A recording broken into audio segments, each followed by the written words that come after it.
Welcome to another episode of Wine Still of the Week, where I go find a bottle that is under $20 that's punching above its weight class.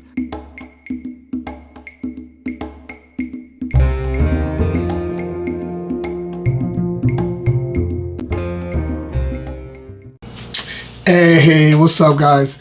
So we're right there, man. Couple days, we got Christmas. How did this year go by so fast? Like, this is crazy. I swear it was just my birthday last year in January. My birthday's next month, by the way. Just letting y'all know. But yeah, man, I feel like it was just my birthday, and now we are about to hit Christmas, and we're about to hit New Year's. So it's kind of crazy. It went by so fast this year. But we're here rocking, and we got another episode of Wine Still of the Week.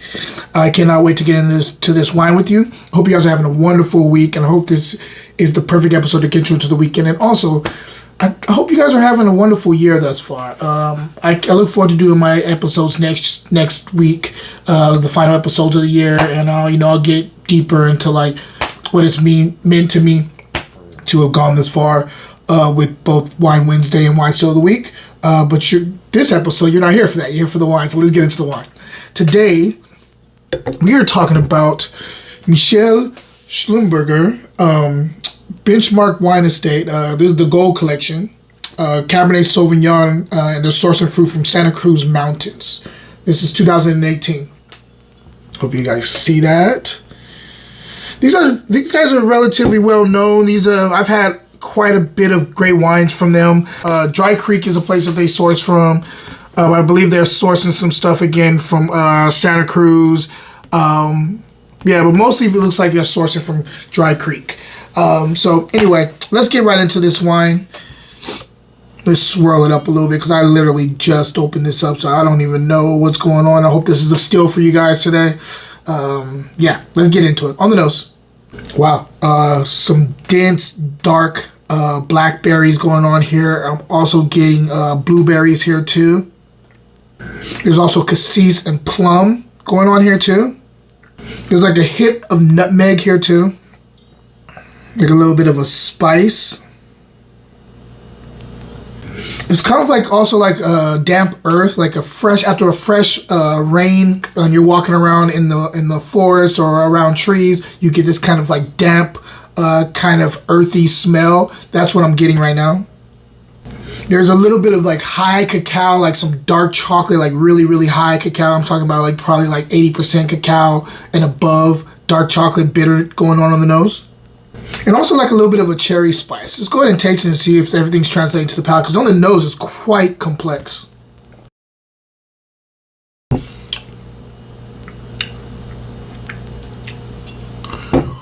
This is good. This is really good, actually.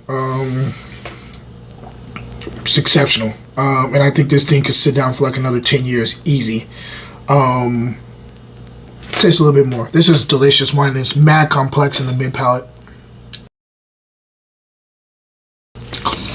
Let's just say the mouthfeel on this is super silky. Like, it's super, like, great mouthfeel. Just, like, mind you, this is young. So this is not showing even a minuscule amount of what it's going to show probably in the next 5 years. But this is still showing some of it. Some of the good stuff that's going on in this wine. Tannins are there, Tannins are fixed. Medium plus tannin. Middle part of medium plus 2. These are fixed tannins. They're there. The fruit is pure plum, dark plum, blackberry, and cassis. Cassis is actually starting to poke his head up a little bit more on the palate. The earthy note, the third quarter to the finish, is very pronounced too.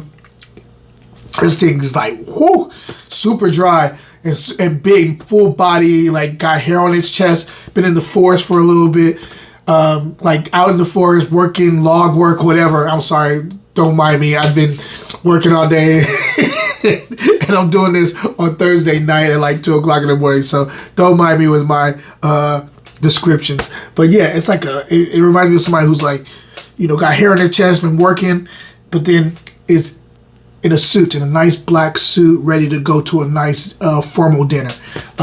This thing cleans up nice. and I can see where it came from. I can see how big it is, how big it wants to be, but it's very refined. Winemaker did a great job on keeping this wine contained, because this wants to poke out its chest a little bit. I could tell. Let's talk about a little bit more of the structure.